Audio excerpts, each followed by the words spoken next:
Hi friends, welcome back to my channel. In today's video, I'm going to show you how to turn on the 120Hz refresh rate in the Samsung Galaxy A15.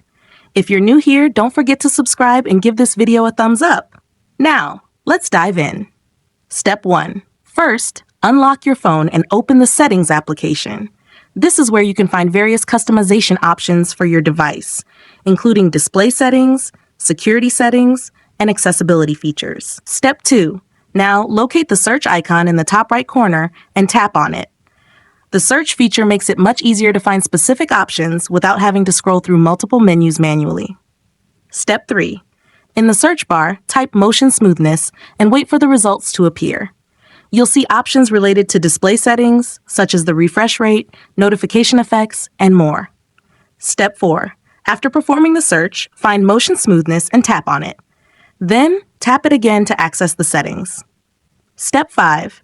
For the last and most important step, to turn on the 120Hz refresh rate, choose Adaptive Mode and tap Apply to enable the 120Hz refresh rate.